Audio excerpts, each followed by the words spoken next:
Welcome back to another episode of Most Man. We are on, well, obviously YouTube. Get everybody to like, subscribe, ring the bell, comment. Want to hear some comments, boys and girls. That's what helps us grow. We're on iTunes, Google Play, Spotify, iHeartMedia, themostmen.com, info at themostmen.com. Get your man kit, get your man card, get your balls back.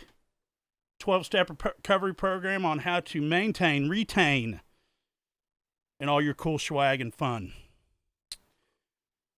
Okay. Can't forget about the fun. Yeah. No. So here we are, another one, letting our hair down a little bit. Feels good to drink a beer. I was a wounded man on the first one. Okay. So just real quick on the update on the man kits. I've got some really cool shit that we're starting to nail it all down. So I wanted to make sure that the order was proper to where we saved money and there wasn't, like we could get it for not as cheap as possible, but I don't want it to. Yeah, you got to make a good deal. Yeah. So, and with that comes volume. So, at any rate, okay, so we are back for another episode. I believe this is 18 or 19. It will be labeled on the footnote, but it's somewhere in there. I think we're on 19. It's either not 18. We did 18, and yeah, we're up to 20 now. Yeah. All right. We're gaining on it. 51 subscribers. So I think we can get this live. So I'll be working on that. That way, any of y'all out there that want to join in live, I still haven't perfected it yet, but I know that I can bring in a third camera to where we can bring you in on the TV, and it splits the screen to where they can see us. It'll flip like it flips for me and you. All right. But we can split the screen to where we have them on one side, and then our side we can either do one on the bottom, one on the top to where we flip or live together, but they get to stay in and be involved. And it goes right into the audio. Yep. I know some people that are chomping at the bit to shoot their mouth off. That's what we need. Yeah. No, dude, and that's what it's going to get fun, man. Because again, podcasts are they're long, and sometimes it's hard. It is hard. I've got a few that I will religiously once a week watch, and I'll watch the whole thing, even if it's an hour and a half, 2 hours. But it's on my time, like in the evening, to where I don't have nothing else to do, or I'm on the road, I'm driving. So we appreciate everybody that's been watching and subscribing, and maybe you're learning, maybe you're laughing. Yeah, who knows? Little of both. Yeah, and but 50 doesn't seem like much, but that's an accomplishment. I'm happy with that.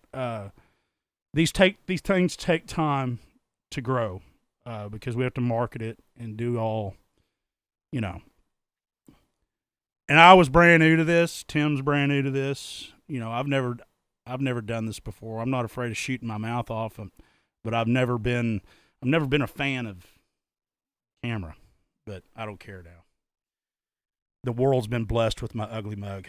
So yeah, I wouldn't be here if it wasn't for Mark saying, "Hey, you want to do this?" And I said, "Yeah, sure." So I'm feeling fortunate and grateful to be on the ground floor of such nonsense and debauchery and fun, and I have a good time with it. Hold on, I'm going to talk. I just want to see if the light has got. Yeah, that lighting is a lot better. Don't you agree? Yeah. Yeah. We got the spinning globes, but nobody can really still tell that they're not touching anything. I'm like a kid in the candy store talking about those. Move your microphone down a little bit. Yeah, I guess you can see the back wall there. Yeah, let me see if mine. Yeah, I need to move mine. Yeah, I always told Mark, I said, yeah, you could just see the top of that thing spinning on the earlier ones. And he said, I'll fix that. So Timmy asked and Timmy received. The power of magnets. Yeah. So okay. So I don't lose my thought on this. Tim had the great idea of doing most men cornhole. You know, what do you call those things? Cornhole Boards. Yeah. This just was a thought that ran through my head the other day. But I was in Lowe's, and I had to piss like a racehorse, man. I had so much iced tea, and so I'm in there. I'm washing my hands, and there's this old black dude, just old innocent, just grandpa kind of. You could tell he just fucking chilling, cool. He had his Kangol hat on. You know what I mean? He was a bitchin' looking dude. You know what I mean? Like he was had his styling in his own way. He was crisp. He was clean, but you could just tell he had his sunglasses on, his hat. You know what I mean? Like he was cool, man. And so we're sitting there blow drying our hands with those jet dryer. Yeah, what do they call it? It's that power dryer. Yeah, auto. You wave your hand underneath it and it takes off. Yeah, but it's that super high power one. Yeah. And I looked at him and he said, "How you doing today, brother?" So I'm doing pretty good. How you doing? And he said, "Oh man, getting by." And it just, while I was sitting there blow drying my hands, I was like, dude, what if they had one of these for your nuts after you got out of the shower? Where you got out of the shower and that's why I said, man, wouldn't it be cool if we could put one of these in our bathroom for when we get out of the shower and just stand over it? And your wife walks in like, what the fuck are you doing?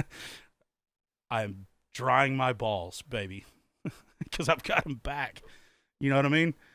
Because I got them back. I'm sure they make them. Hell, they make everything. Well, sometimes it just feels good to get out of the shower and fucking air dry. But I said that to him, and he said, man, you on to something, brother. He said, I like that. He said, my only problem is my dick would be moving back and forth. It's coming from, he's probably 70. You know what I mean? Just old dude. Not old, but he just, I saw him walking in the store, and you could just tell he had that. I am 70 years old. I don't give a fuck. And I am one cool motherfucker. And I know it. And he was. It was just funny, but he said, yeah, man, my dick be blowing back and forth. I said, yeah, gravity starts working with you, doesn't it? And he said, well, matter of fact, it do. It does. I said, well, I'm still waiting, so. Oh, man. But. Yeah, you don't want to have a malfunction with that thing if you're committed like that, standing over it. No, what if somebody put a ping pong ball or a golf ball in there? Yeah, you don't need no malfunction. Parts come rifling out of there. Every time I used to tell my son some of the pranks and shit that I used to pull, I couldn't, and he'd pull them on me. Dumbass. Oh, I didn't think that he was going to pull. I'm like, I'm his dad. He's not going to do it to me. Bullshit. Like, have you ever heard we used to do it to people on fishing trips. We never did it to you. I don't think that we ever did it to anybody in your clan or crew. Well, because we were buddies. But I'm just saying, if there was a loudmouth on the boat or somebody that was just, getting in, I'm not going to say his name. But you know what I'm talking about. Somebody that's just in your face. They're drunk. And it's like, God, dude. A notch down. What we would do is I had Dawn dish soap on my boat. Hey, man, you want a beer? Yeah, I want a beer. Fucking one drop of Dawn in the beer. And do you know that it gives you violent diarrhea? Did you know that? No, but I can see why you wouldn't want to do that too much on your boat with that going on. No. But we would, and they're like, man, I got to take a shit. Where can I take? It's like, you got a 5-gallon bucket is the solution to everything on this boat. 5-gallon bucket. toilet paper back. Yeah. We did it to customers. You know, it was always that guy that you just wanted to shut the fuck up. Or the bully, or the bully. You know what I mean? Like, and that's how I figured it out one time. Was we were on a half-ass hunting trip, and this guy was ribbing this one dude so hard. I mean, just in making a fool of him too. Just, you know, because he worked for him. The guy that he was making fun, I'm not going to say the names because it doesn't mean anything anyway. But the guy was just super nice. He worked for the guy that was bullying him. And this guy was just a fucking bully. I mean, he must have had a dick that big because he couldn't ever not bully somebody. You know what I mean? And it just got to the point where it's like, dude, can you just be fucking cool one time? You know? Just knock it off. Well, this guy had enough. And we were sitting down eating breakfast, and this guy's super fucking anal, you know. And he wants to take a drink of his coffee because that's what he did. He put a drip of Dawn in his fucking coffee. You know, he's like, hey, you want a cup of coffee? You know, let me get you a cup of coffee. You know, and that's, of course, he was saying, yeah, it's about time to get my coffee. It's like, okay, dickhead, I'll get your fucking coffee. And he didn't put that drip of soap, and we're all out there sitting in the fucking blind, and I mean, about 30 or 45 minutes, you can see him standing up, fucking, you know, squeezing his ass cheeks. He didn't want to say nothing either, you know. And you see him walking around. You know, you can tell when somebody's got to take a shit. They're all, you know, crab walking, you know. And he said, God damn it, because everybody purposely forgot toilet paper. He was like, who got the fucking... Because everybody had to do everything for him. It was expected that we made sure that we got the list. You know what I mean? Yeah. Fuck you. You know, so nobody brought the toilet paper. And we all knew what he did. And he said, man, whoever made the case of Robin? I've said his name. He said, well, anyway, he said, hey, hell, who did the dishes this morning or last night, man? It's a little bit... I think they forgot to rinse my coffee cup. Because he could taste just a touch of soap. And man, he couldn't get his shorts off fast enough. And he just sat next to a tree, and he took leaves and all sorts of shit to wipe his ass. And we sat there and laughed so hard that we were crying. I mean, because you could tell he was just like, fuck, I've been had. You know, I just don't know who's having me. And we were all just like, fuck you. What's it like to be the fucking butt end of the ass end of the joke now, asshole? Yeah, it's funny. Well, that's who gets the soap is the fucking assholes out there. Well, my son did it to me. I was drinking a fucking cranberry and vodka, and I was like, of course, I see him in the door, you know, you want me to make, you want me, because I told him that story, so he's like, you want me to bring you some more cranberry juice? Because he put it in my cranberry juice in the fridge. But he put a bunch in there to where I tasted. I was like, you little motherfucker. Yeah, and they're standing at the door, like right there to where into my office. Yeah. Where it's got a window pane. They're standing there just waiting like, when's it going to happen? He said it happens, you know. They're like, do you need to go to the bathroom? You know. I can kick your ass first before I got to go to the bathroom. Damn right I can kick your ass first.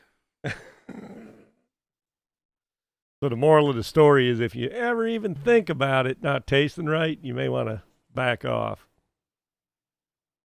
Might be, if you shook it up, would it get foamy or anything? Oh, that's how I knew. I went in there and I was like, hold on a second. I grabbed the cranberry juice and I was like, yeah, and there's suds at the top.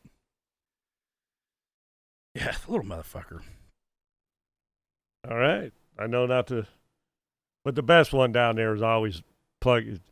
He had this vacuum cleaner that was 1,000 frickin' times louder than any other vacuum cleaner, like the bearings were going out in it.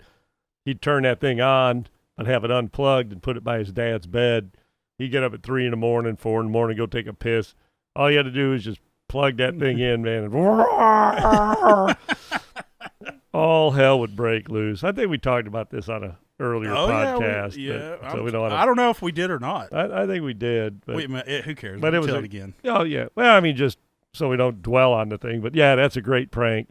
Plug in the vacuum cleaner, have it pre-positioned by somebody's bed. Were you there? You weren't there the time that I did it, and this was a night that. Okay, so my dad would notoriously. Man, he didn't get very many vacations. God bless the guy. You know what I mean?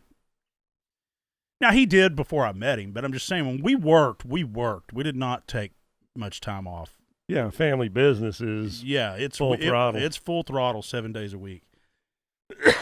So when he would go down there, he had no responsibilities, and he knew it, which was fine. I had no problem with that. But on Sunday, Saturday night is not the night to pull the last all-nighter. I mean, and he would every single time. It'd be 10 o'clock in the morning, and I've got the truck started. I've got shit loaded up, and I'm like, get up. Oh, come on. Give me another hour. And I'm like, no. Hour's ass, man. It's already a long enough drive. Yeah, fuck Get on it. the road. Yeah, let's go. Sleep in the truck. Sleep in the fucking truck. And, man, I turned on that vacuum, and I went across the street at my neighbor's house telling him bye. I was like, I'm waiting on my dad. Let me turn the alarm on real quick. I'm standing out in his driveway, and all of a sudden I see that vacuum. Fuck your fucking alarm clock. Fuck you. And fuck you, Don. That's my neighbor's name. He hated that guy. Hated him.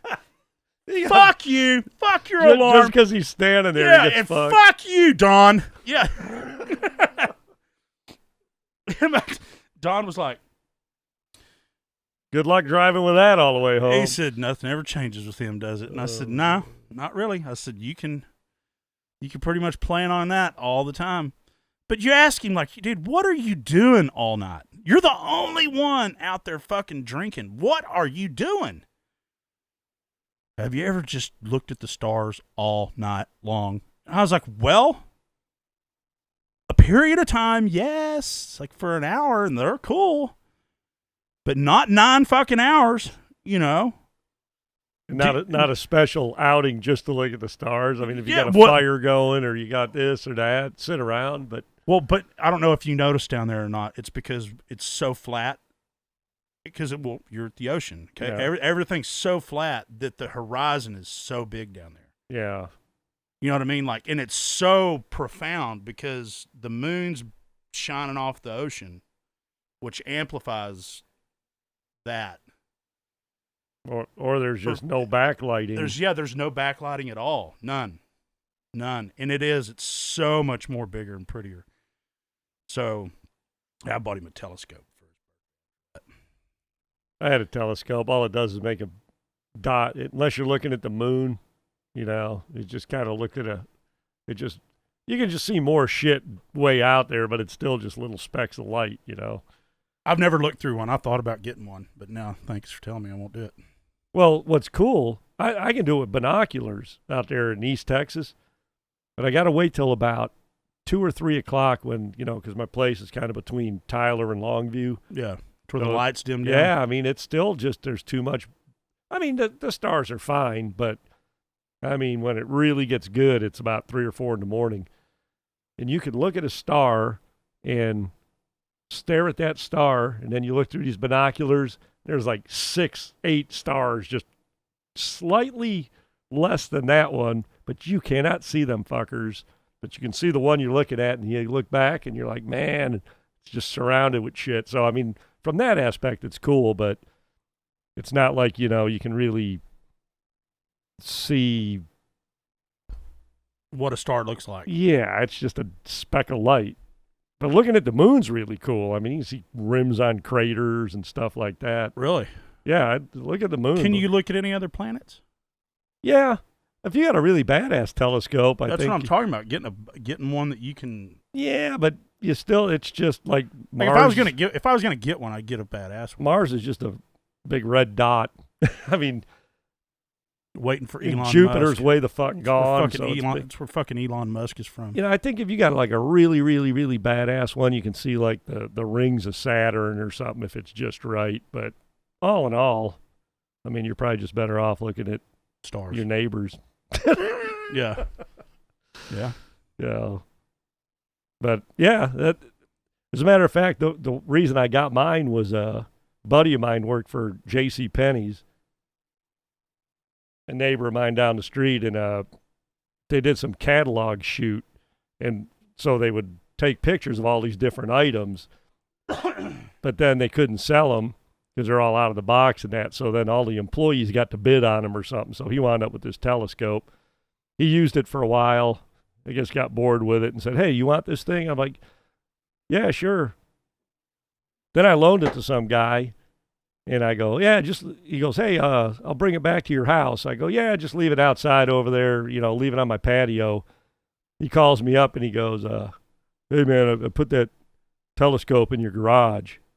My wife came home, hit the button for the garage, opened it. She couldn't see over the hood, and just crunched the shit out of it.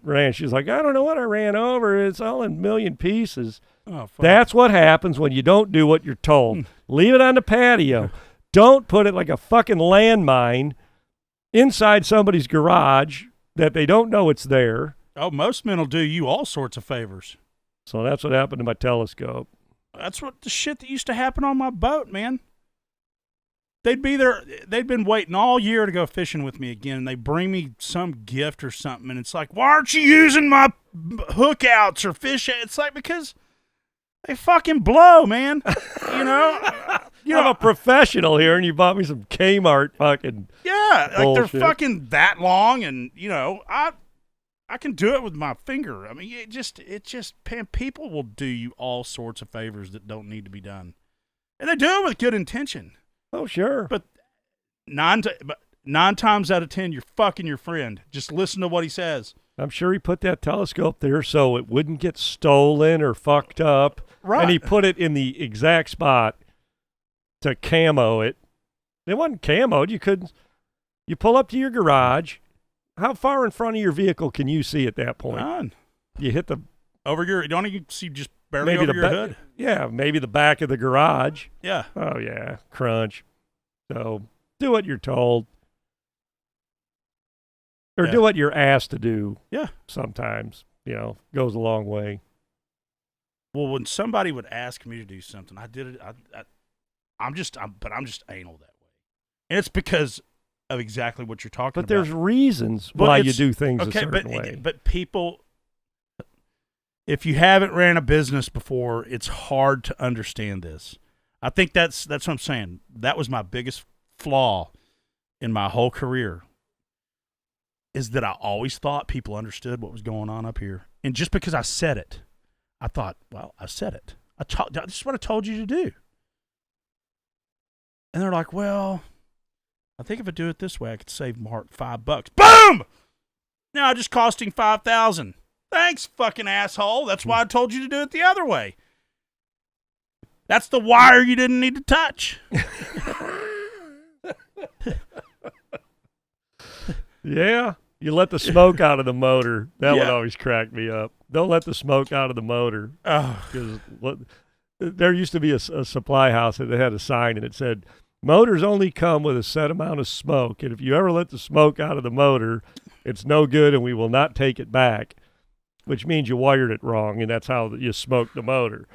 So Tim's in the air conditioning business, so if nobody knows, that's why. Here's a quick, most man stupid move. Shout out to Larry. He's the guy that did this, but many years ago. So I was doing this bid for this AC system, and the homeowner said, I've gotten some bids, and everybody wants to put the return air like right here, and I don't want the return right there. I want it way over there. Okay. So I wind up getting the job, and we get there. Like the return goes back over there, and Larry goes, "Why don't we just put it right here?"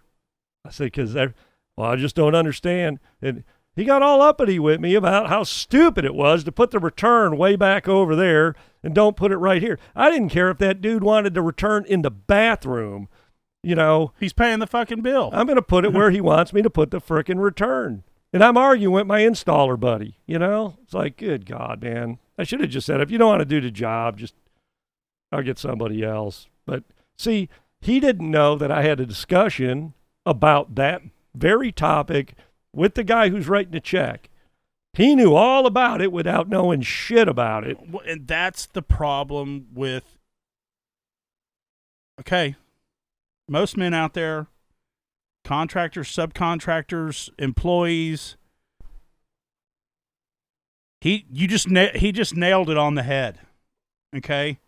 It doesn't matter why your boss tells you why you need to do something the way you need to do it. The reason why he's telling you that, he's already hit his fucking finger with that hammer 10 times. That's why he doesn't do it that way anymore. And it doesn't matter what you think. But here's the thing. Exactly what you just said is that we should not have. That's the problem with owners and communication. Is in our head, we're thinking it doesn't matter if I had this conversation with this guy or not. You know what I mean? Like this is the scope of work. Just do the fucking scope of work. Yeah, I didn't tell him to put the return in a stupid place when the easiest place to put it was where everybody wanted to put it and where Larry wanted to put it. That was the easiest place to put it. So the fact that I said put it somewhere that it's not easy, do you think I'm that fucking stupid to just go, gee, why don't we put it in a stupid fucking place? Yeah. No, it's the golden rule. He who makes the gold, who is paying the fucking bill, makes the fucking rules, whether they're right or wrong. And homeowners will kick themselves in the dick more times than not. Okay? But, if they are fine with writing a check and kicking themselves in the dick, let them kick themselves in the dick. Yeah, but if he puts it somewhere stupid, now I gotta pay to undo it and redo it. Just because he thought he was right and doing you a favor. Now, we're not saying as business owners don't ever say, hey, did you think about, or, hey, man, are you sure you want it over there? I guess I can live with that. Okay, you're looking out for the program. You're looking out for the program. But you get to question it, and then you get to shut up. Yeah. Yeah. Not argue over it. Yeah. Because owning the business is not easy. It's not easy. It is not easy. It is not easy. And it's not fun. Everybody thinks being a business owner is just like, you got to do what the fuck you want to do. And, man, you make all this money and fuck. Well, I can work from home. Oh, I want to work from home. It's work. People want to work from home so they can stay home and not work. That's not working from home. That's fucking off. Yeah, but the thing is that, well, man, I don't know. I'm not saying that that's not true, but I'm just saying that a lot of people that can work from home, they will knock their shit out, okay, and then they can fuck off. Well, it depends what kind of work you're doing. Right.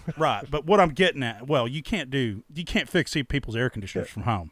I can't pour concrete from home. I can't. I saw a guy's truck. It said mobile roofing, and I cracked up like, what the fuck? Of course it's mobile. What, are you going to bring your house to this guy's house so he can shingle it? Yeah. Anyway, unless he was from Mobile, Alabama or something, but I don't think that was the case. Could have been. Yeah, there was no phone number on the door either, which I thought was pretty shady. He's probably from not from Mobile, from Mobile. Yeah, but it's spelled the same, so. Yeah, Mobile, Alabama. I spent some time in Alabama. And people are fucking crazy in Alabama, man. You got to put up with 100% humidity to make anybody crazy. Dude, have you seen the timber rattlers that come out of that fucking place? Shit. Not particularly. They're this big around and like 10, 12 foot long. They're fucking huge. Biggest rattlesnake. Look up timber rattler. They're in Alabama. I don't want to fuck it up, but they could be Mississippi, Alabama, and Florida. But Google a fucking timber rattler, and you will shit your pants if you walked across one of these motherfuckers. Nope, I don't know. He's not just gonna bite you. He'll fucking eat your leg. They're that big. They're fucking huge. Scary. Well, hell, I'll show you what one looks like right now. Fucking crazy. Yeah, everybody's worried about western diamondback rattlesnakes. That's the one you always hear about.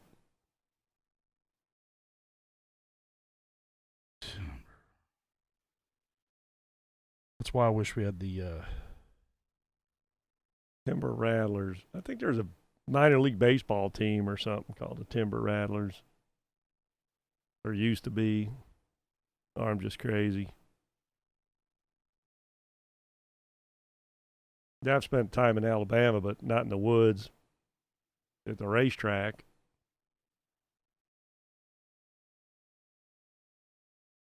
I played golf there. It's cool. It's real hilly. This is a small one. That's a small one. Oh, holy mackerel. Yeah. That's a small one. So where do they, does it say where they're from? Just No, I'd have to. Yeah, don't worry about it. Yeah, but I'm I'll just look it saying. up.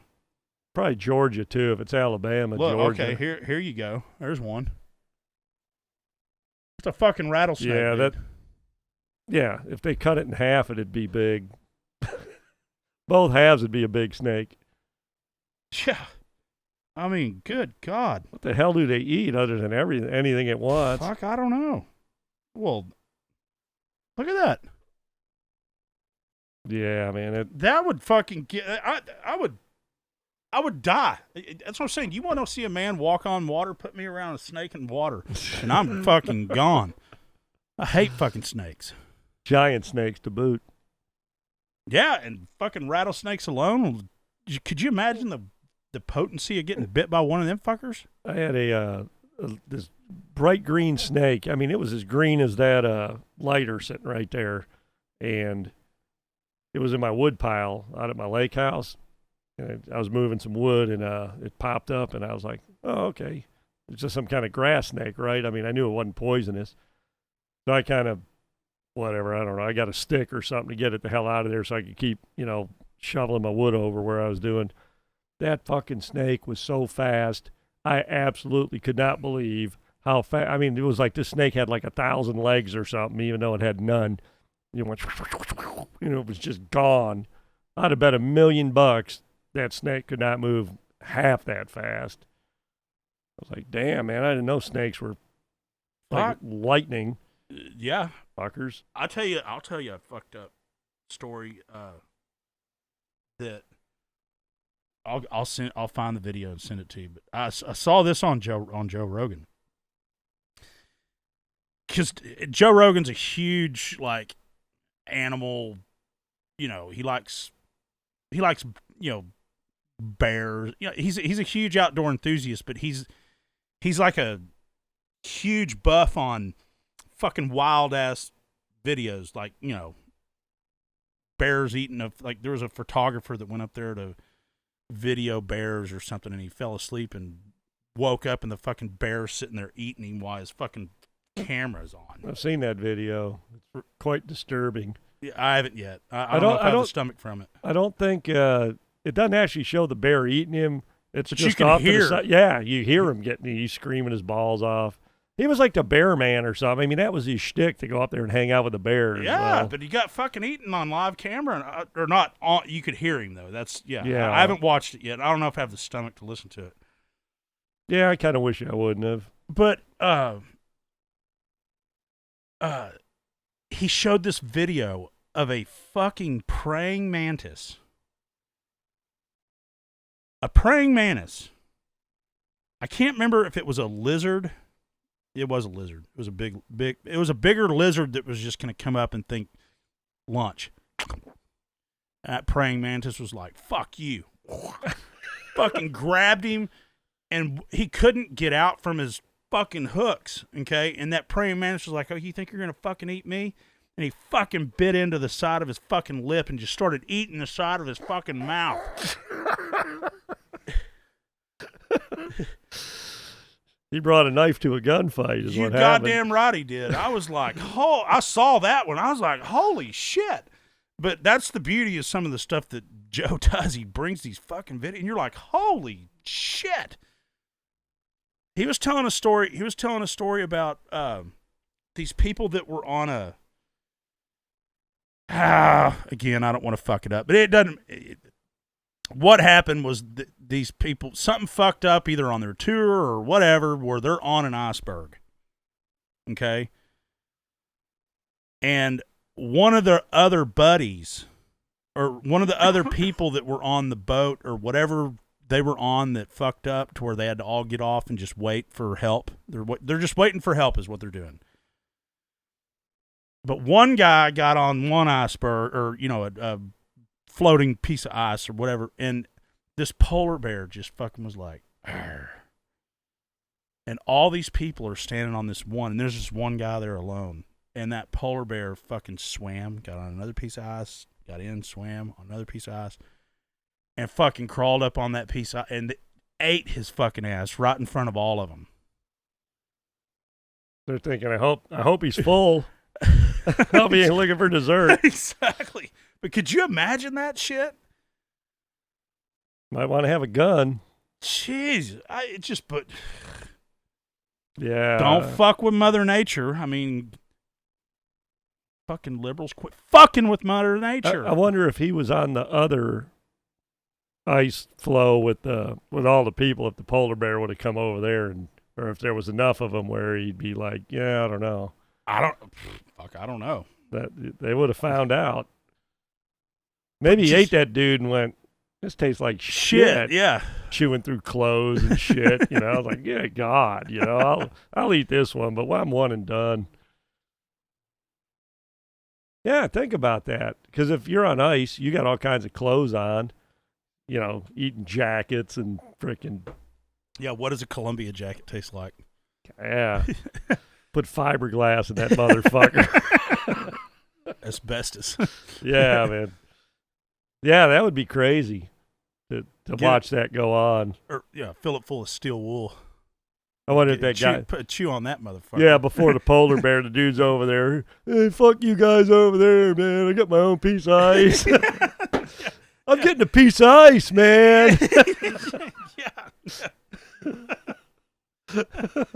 Y'all think y'all are special? Look at me. I got my own island over here. Yeah, there's safety in numbers for a reason. Bless, dude. Yeah, I don't mean to be laughing about that other than... No, but it's true. Yeah, man. I hope this guy's family ain't watching. Shit. Woo-wee. You know, there's all that. Many years ago, there was a thing, probably right when the internet came out, it was like Dead Men or something. I mean, you could actually watch people die. And this guy, there was a train going by, and he was waiting for the train to end. And right when the train ended, he ran, but there was a train coming on the other tracks, and they stopped the video just. Like he had 1 foot in the air looking right at that other, and that train was hauling ass, and they didn't show it hit him, but I mean it was like some bullet train shit in Japan or something crazy, man. I mean this dude was just gonna get smoked. So the moral of the story there is when a train goes by, you may want to make sure another train's not coming on the other track, because with that train making all the noise, you can't hear the other one. Yeah. So I learned a lesson there. Maybe want to. The other thing I do, don't be a most man with this one. You're sitting at a red light and the light turns green. You may want to look to the left just to make sure you don't got a light runner coming, you know, the last guy hauling ass. Before you take off into the intersection, just kind of give it a quick glance. And that saved my ass a couple different times. Well, this happened to me. Not me, but I was at a light going to Lowe's here in Weatherford. It was the way that we were going to Fredericksburg, and I told you, I was like, don't fucking stop here, because there's a Chick-fil-A, and it's the entrance to Lowe's and all Best Buy and all this bullshit. Well, all the time, hey, most men out or the most Samaritan out there. Well, I'm trying to be the good Samaritan. Man, they got a cop fucked up. You know, because this good Samaritan's sitting there going, so we're going this way, but the stoplight is probably 10 car lengths in front before the Lowe's entrance, okay? So there's all these people wanting to come out of Lowe's, and all these people coming this way that want to turn into Lowe's. So you got all these good Samaritans going, come on, it's clear over here, because there's 3 lanes. Yeah. Okay. Well, this fucking sheriff is just wanting to turn into the fucking Lowe's parking lot. Okay. And he turns it, and there's a sheriff driving, and there's a sheriff in the passenger seat. This fucking truck has no clue that they're turning. And it's a big F-350 truck. It's a big ass. It was a dually. And he was hauling ass because he had a free lane that was going to go turn right to get on the highway. Boom! That fucking guy, I saw his face. He was like, oh, fuck. You know what I mean? Like, no brakes, no nothing. And I was sitting there looking at the lady going, you fucking dumb bitch. I can see what's going on over here. You can't. And she's like, come on. It's all good. Come on. They fucking, boom! I mean, and that's the look on that guy's face, fucking eyes went. But it was how fast the human reaction is what I'm saying, because it was only a matter of his window clearing my truck, the hood of my truck. That was my big black truck. You ain't seeing past that motherfucker, okay? And as soon as he looked, and I saw his face in that truck. Boom. He got hurt and shit too, man. He was probably going 50. Yep, she thought she was helping. Oh my God. Hello? Well, she hated the cops. All right, I'll wave him through. No, she was, she probably was drinking too. You know what I mean? Like, oh, Jesus. Hey, we're helping you out. Come on. I want you getting behind me. Come on. Yeah. Come on. Oh, my God. She's got an open wine cooler sitting in the fucking cup holder. And she's like, I don't want you getting in front of behind me. Come on. It's probably the fourth wreck that sheriff had doing the same thing. Like, they loses his license. It's the fourth car you wrecked. Behind the desk. Fuck, man. Man, the world's full of most men looking to derail you. Take care of yourself. This happened. It was yesterday. I'm driving to Fort Worth, and there's this fucking car in the fast lane just doing 40, and I'm trying my hardest because there's a truck beside me, or I can't pass this fucking idiot. And I'm pulling over, flashing my lights. I'm fucking honking the horn like, get your fucking head out of your ass and hit the gas. Okay? And I can see her up there going, she's digging through her fucking phone.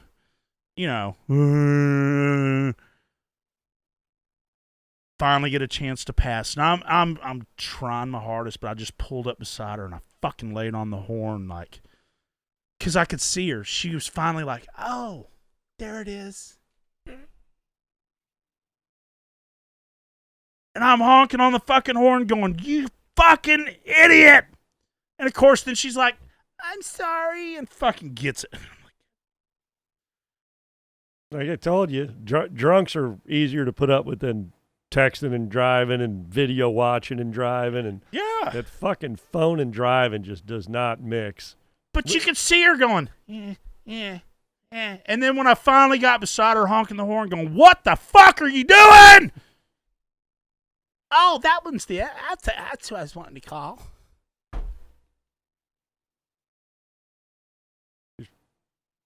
It's Jesus, man. You get what you get, man. I'm telling you. The world's full of it. And fuck, we live in Texas. Imagine living in fucking New York or... You got to go 40 because the chuck holes will beat the fucking rims off your car. Have you ever been there? I've never been. I've never been to New York City. I've been through upstate New York, going to Niagara Falls and shit, which is totally different animal than people like in Buffalo. They hate people from New York City. Kind of like Dallas and Houston, we fucking hate each other. Yeah. Yeah, people from Buffalo, people from Buffalo are more or less like people from Cleveland or Detroit or something, they just want to drink beer and have a shitty football team and be left alone. But New York City, New Yorkers, oh, good God. Well, fuck, there's enough of them down here. You know plenty of them. Well, no, where I got to know New Yorkers, well, I've never been up there. I've never been. I think the furthest I've gone north and east was Chicago. Yeah, if I'm thinking right. That ain't very far east. No, but I'm just saying north and that way. I think the farthest I've ever been was Chicago. I've never been. I've been all the way to North and South Carolina and South, but I've never been up in the Northeast. But see, them Northeasterners, man, they're definitely a breed. Boston and New York and Connecticut, but see, you can go like from Chicago, you can go through Indiana, you can go through Ohio, you can go through a big chunk of Pennsylvania, even. Well, I've been to Pennsylvania. Oh, okay. Well, but you still ain't run into that northeastern, specimen of a Yankee. Yeah, I went to Pittsburgh. That's where I got. And Pittsburgh's still in that mountain steel mill coal miner beer drinking. It was beautiful there. The outskirts, like all the mountains. Yeah, it was mountains. Yeah, it was pretty. I thought Pittsburgh. What now? The town. Now that's a rough community. I mean, it's a tough steel town, like you say. Oh yeah. I remember driving from the airport, and all of a sudden I went through this tunnel.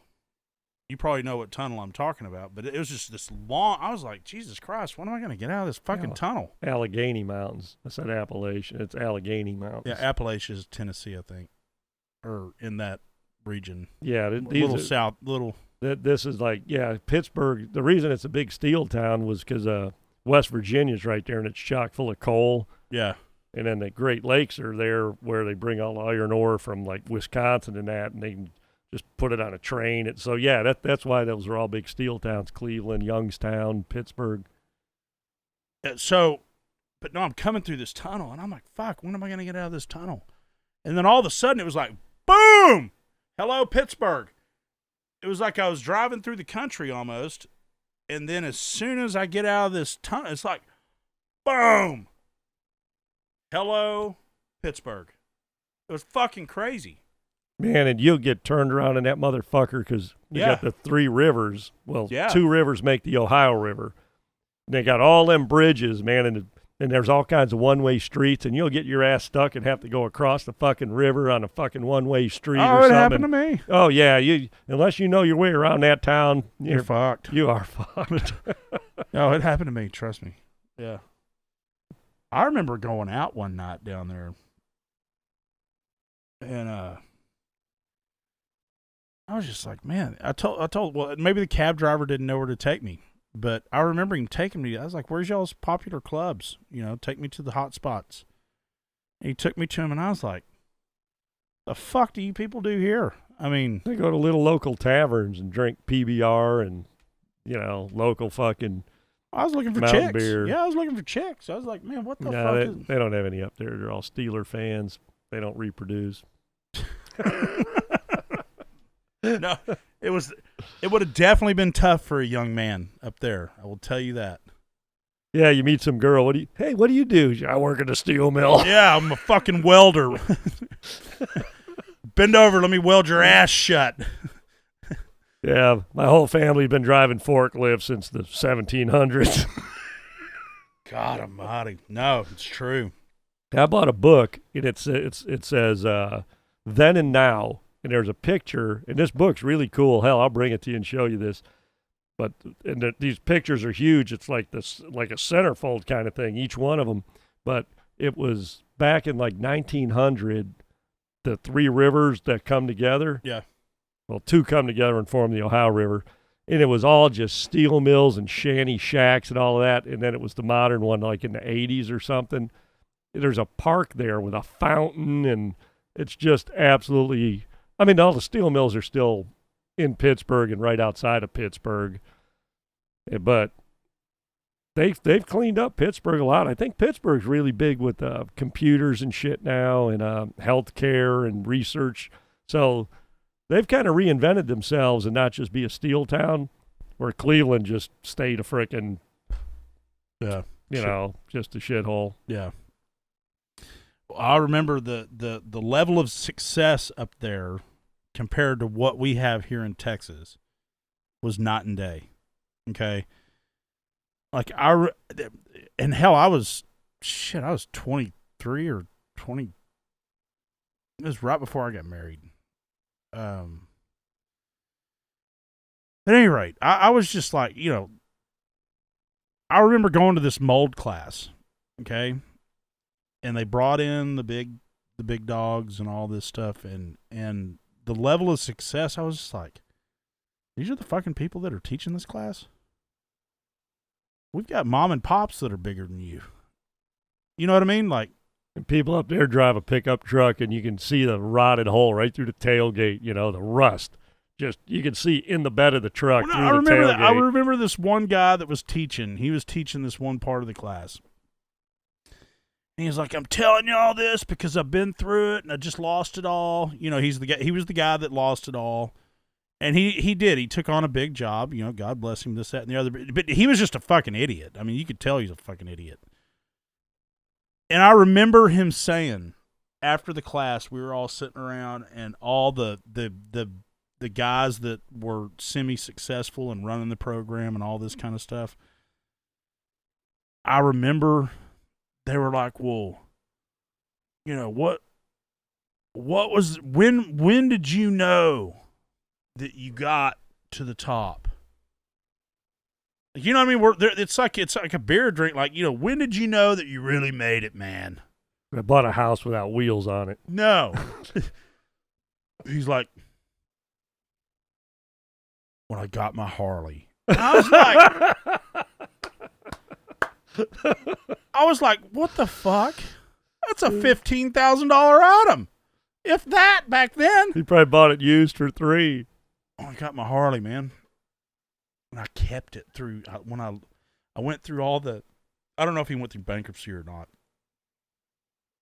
He was like, at least I kept my Harley. And you can only ride it 6 months a year up there, too. Well, no, and I was just like, what the fuck? Like, yeah, they got different standards. Yeah, it's fucking crazy. I was like, good God, man. But, but yeah, that's still like the Midwest mentality. You're still now. By the time you get to Philadelphia, Pittsburgh's that on the east explains Ronnie side, why Ronnie. I don't want to. Well, I shouldn't probably bring him up, but my buddy Ronnie. Yeah. What the hell? But he's got that just cruiser mentality.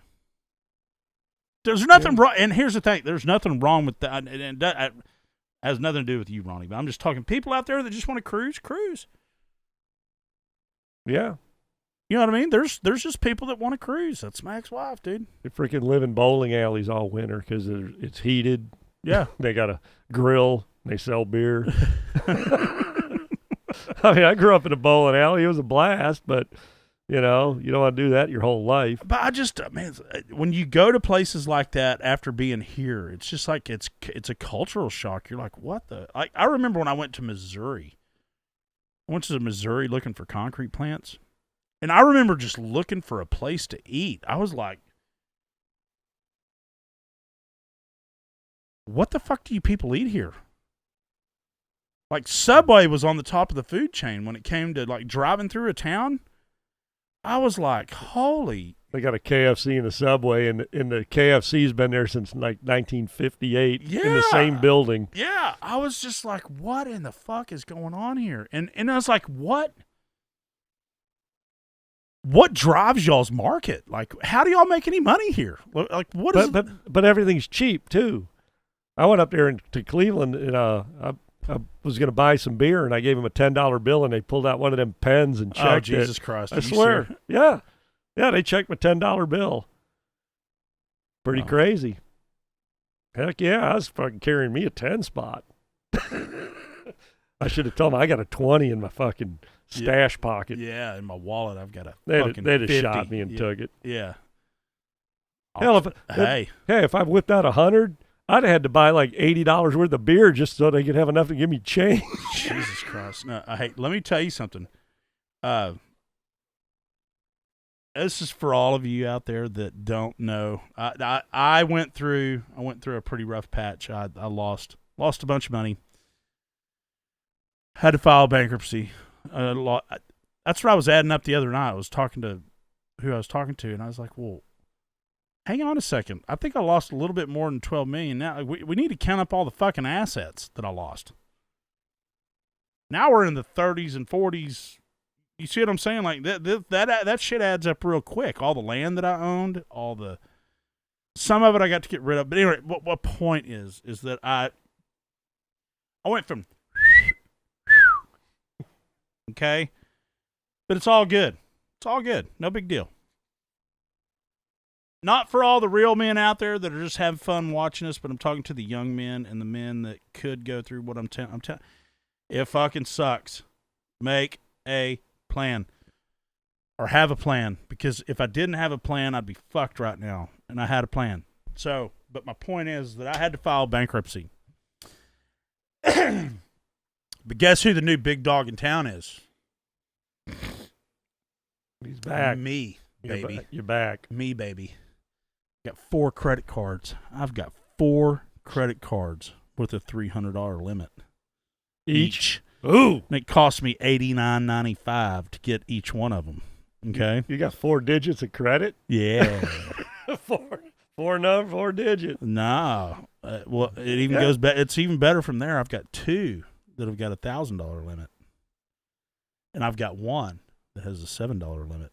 I got 1 more. $7? $700. $700. I was gonna say $7. I got 1. No, and I got 1 more. I got 1 more on the way.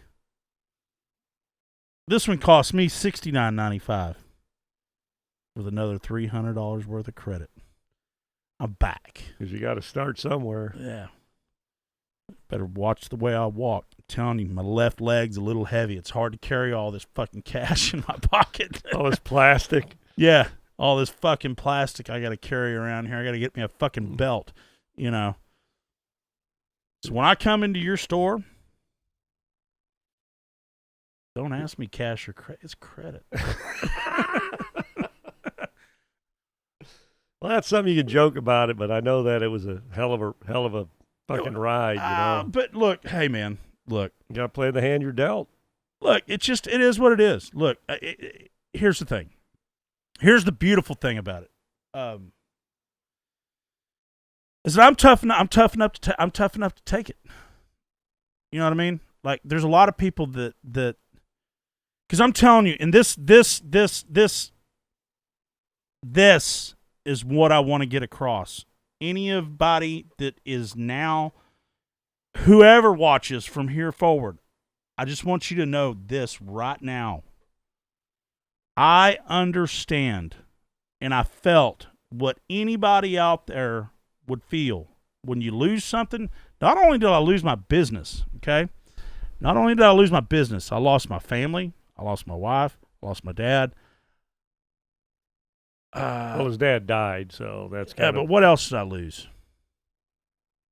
Oh, your job, my too. sanity. Well, your all job. my money. Okay, but here's the thing. Even though, and it was catastrophic and huge, okay, but I know what it feels like to not have anything to look forward to. You wake up every day with a dark cloud over your head, and there's no light at the end of your tunnel. Okay, but I'm telling you now that every single day it gets brighter if you don't give up. But I understand, and I'm telling you, Tim, I understand why people contemplate suicide. I understand it. I'm not saying that I did. I would never kill myself. But I understand why people are just like, you know what? This is too much. Let me just... It's easier. Because you're that low. You're that lonely. You're that... beaten. It'd take me a long time to come up with all the words, okay? But That's my point that I had earlier on the last podcast that we did, is what is love? Okay? You just need to know, even when you're in that time where you think that you can count on the people that you think you can count on, hopefully they are there for you. And I thought that mine would be there for me, and they weren't. And it hurt. That hurt more than losing the money. I don't give a fuck about all that. I can make that back. That hurt more than anything. It's just not having anybody just to go, hey. And it's not that I was looking for sympathy or any, you know, what can I do for you? Money, this, that. I know. I had my own. I can figure this out. Just have my back. That's it. Just have my back. And I'm not asking you to call me every day and ask, because that's going to piss me off if you call me every day. Hey, how are you doing? Are you doing okay? You know. No, but how are you doing? Are you okay? Just checking. Want to make sure that this up here is okay. This okay's here. Okay. So that's what I'm saying.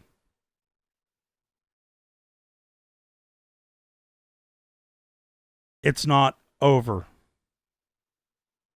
And I'm joking about this now. I'm joking about it. Because it is. This is an accomplishment to me. It's not that big of a deal to me. Because I don't give a fuck about money anymore the way I used to give a fuck about money. Or success. Everything had to be success. Everything had to be money. Everything had to be... I had to fucking chop down every mountain in front of me. And, but my whole point is that I understand why when you're down and you're out and there's nobody around and it feels like people are even fucking throwing dirt on top of you. Just brush it off. Brush it off. Let go of the rope. As this guy says, let go of the rope. And it all works out. You just can't give up. And now, today, well, I don't want to be depressing, but what I'm saying is now today, I'm happier than I've ever been. With. Well, you said something a minute ago that I want to throw some respond to, because you always hear there's no light at the end of the tunnel. You always hear that term, and you use that. What popped into my head was you got to make your own light, because if you're waiting for some random light or where's the light, you know, maybe that light don't come. It don't. But if you're like, you know what, fucking get me a light, or I'm gonna get me a lantern, or I'm gonna figure out how to make my own light. I'm not gonna wait for a light or hope I stumble into a light.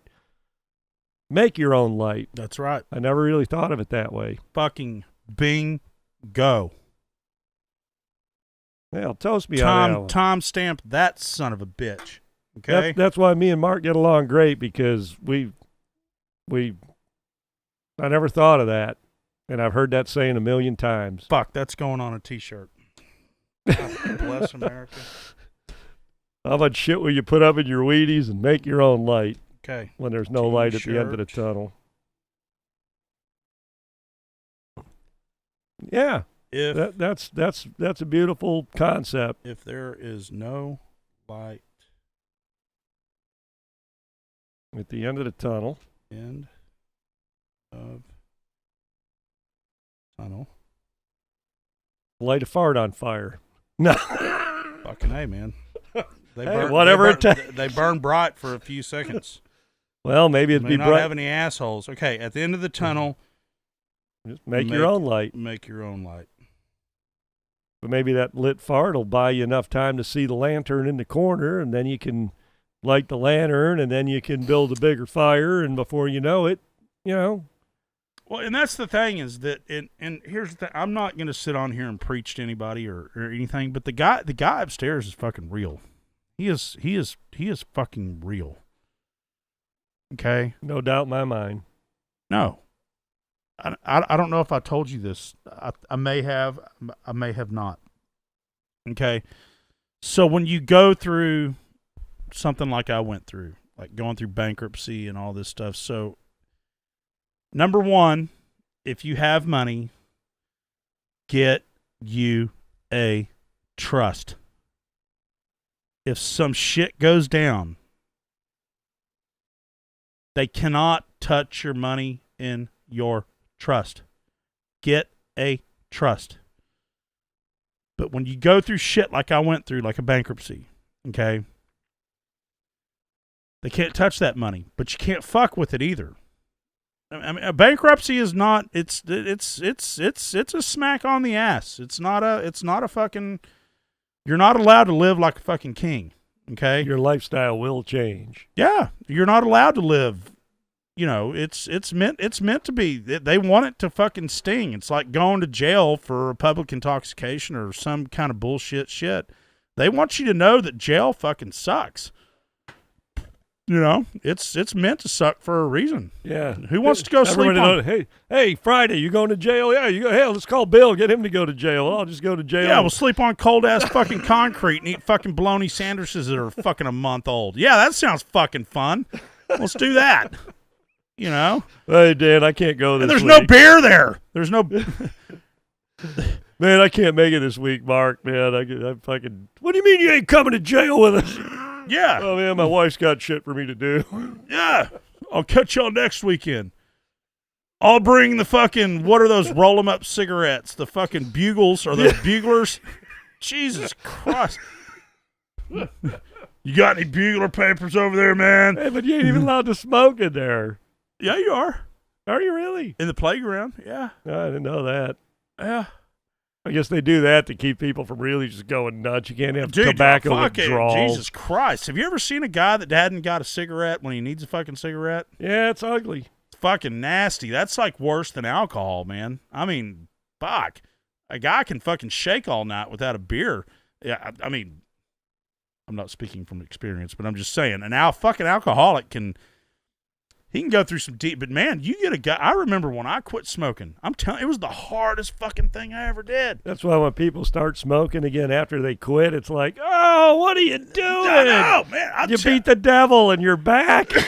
I'm telling you, man, when I quit smoking, that was the hardest fucking thing that I ever did.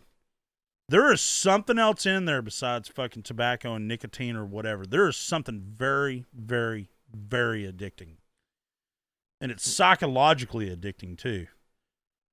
Yeah, they It's get not you coming just- and going, well, physical and psychological. Okay, well, that's why I was afraid to start smoking cigars. Because I was afraid that I would start smoking again. But cigars are fucking clean. And if you inhale a little bit, it's okay. But oh shit. What were we talking about before we Going to jail, partying. No, smoking bugles. No, I'm just no. What I was saying. Let me finish this real quick, and then we can just fucking let her rip. Sure. Well, we did Oh, the yeah, light the T-shirt thing. the light at derailed the you. end of the tunnel. Let me tell you something.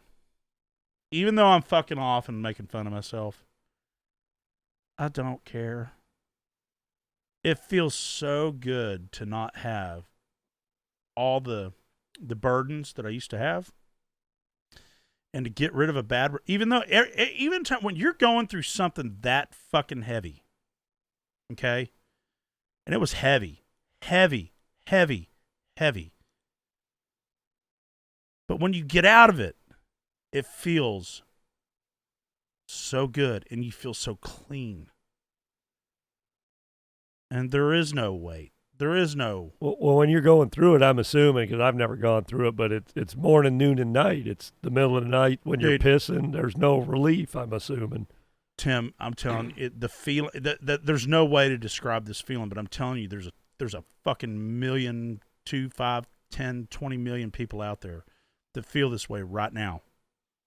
They feel this way right now with no hope, no end in sight. And as soon as they get ahead, okay, that's what I was going to say. The guy upstairs is real. But here's the thing. It's just like as soon as I got ahead, Like in my whole program. As soon as I got ahead, I broke my fucking foot. What's a guy going to do laying in fucking bed? My whole program was fucking derailed. And I said I got it all back. And then all of a sudden, boom, break your fucking foot. Let's see what else you can fucking handle. Yeah. You see what I'm saying? It's that's when shit happens to people, is when they're down and they don't need it to happen. And here's the thing. And here's the thing. When we say all this most man shit and most men that don't do this, but here's the thing. I know for a fact there's a lot of you out there that are down that just don't know how to get out. And that's what the other side of joining the men's club in this program is about, is helping y'all out, okay? And it's coming, okay? But here's the thing. Sometimes it's not always true that people are just like, oh, man, you know, I'm down and out, and this happened to me, and this, that. And no, it happened to me. It happened to me, and here's the thing. I didn't do that much wrong. All I did was work my ass off for years, provide for my family way better than they deserved. And I still got kicked in the nuts. But what I'm getting at is that if you just have hope and you believe, if you believe in the dude upstairs, this is what that priest was telling me about when he escaped from, it was Japan that he escaped from. Okay? Or not Japan, it was Philippines, I think you said. Philippines. He escaped from there, and he was like, look, the first people that died were the people that didn't believe. They were stuck out in the ocean, middle of the ocean, for 45 days. Half the people died. Okay, so the other day, this is the burning bush that I'm talking about. Not only do I have a pocket full of change over here, okay, so I'm sitting at my desk because, again, when you go through bankruptcy, I can't touch my money in my trust for a few minutes, and you're not allowed to have money either. So it's a fucked up deal, okay? But you can get through it if you have a plan. So I'm sitting at my desk, and I'm like, look, I need $10,000. And I've got my program set to where I've got some money working in this, that, and the other. That's not what I'm saying. But I was like, I need $10,000 just to put the icing on the cake. Just to make sure we get through, and then we sell the house, make a ton of money, and then we move on. Okay? And I'm sitting there, and I'm like, God, like, man, just fucking let me know what I need to do. I'll do anything. I don't care what I have to do, but I need some help here. And if you got any advice, just let me know. And do you know, in that thought, my phone rings from my fucking bank. Did I tell you this story? Yeah. I get a call from my bank.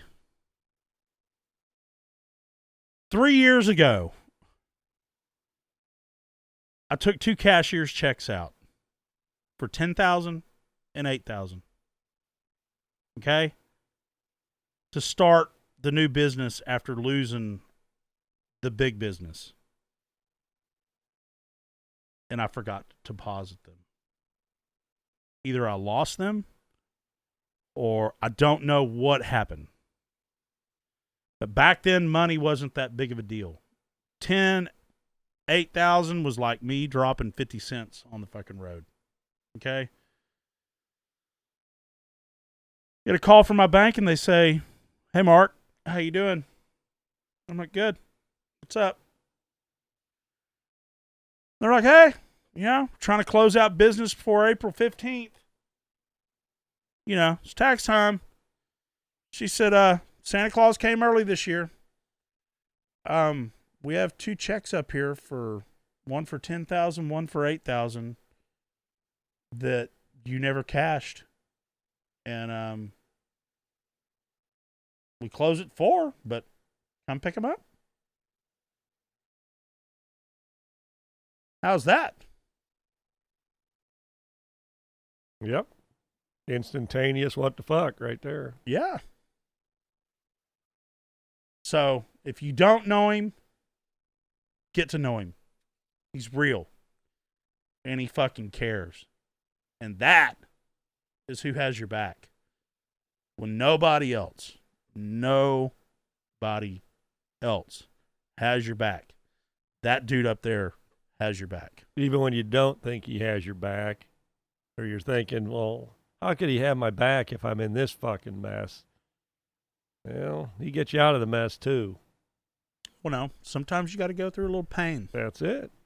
Got to get a little pain. I didn't say how soon he gets you out of the mess. Sometimes you got to stay in the mess a while. Well, no, and sometimes we deserve pain. We need pain. Without pain, we don't grow. Pain sucks. That's a no good pain, teacher. no pain, no pain, no gain. It's right? a good teacher. No pain, no gain. It's like in, what was it? Was it Rocky 4? Yeah. All you love. All your heart. No pain. Apollo's dad, when he's fighting Drago, and Rocky's in there. No pain. No pain. No pain. Remember? I vaguely do. Yeah. Yeah. Oh, well, dude, I probably watch Rocky 4 once a month. Yeah. I could quote Rocky, all the Rocky movies, all the Top Gun. There's a few more that Young Guns. Yeah, word for word. I'm more at quoting songs than you're more of the movie guy. I'm more of the song guy. I'm a song guy too. I'm a song guy. Yeah, I know you are. But I'm not anti-movie guy, but I'm just saying my strong suit is songs more than it's movies. No, but I'm just saying there's certain movies that I'm telling you, I probably as a kid, from when Top Gun came out to the time I moved out of that house, whatever time it was, 16, 17, somewhere in there, guarantee you I went through 10 fucking Top Gun VHS tapes. I watched Top Gun twice a day. I used to watch Young Guns before. That's the movie I went to bed to every night was Young Guns. Regulators! Yeah. Reap the whirlwind, Sheriff Brady. Reap it! Well, I'm going to step outside. Why don't you give them the how to find us in there one? Yeah, go ahead.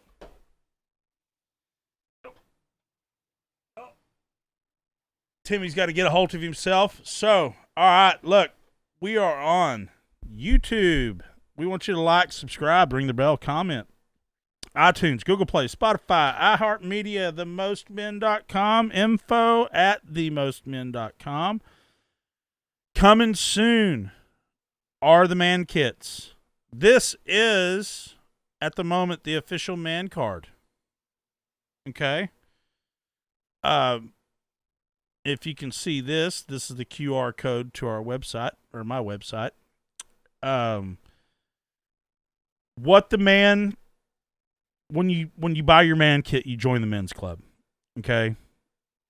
And when you get your man kit, you get your man card. You get your balls back. You get your 12-step recovery plan on how to maintain, retain all your cool swag.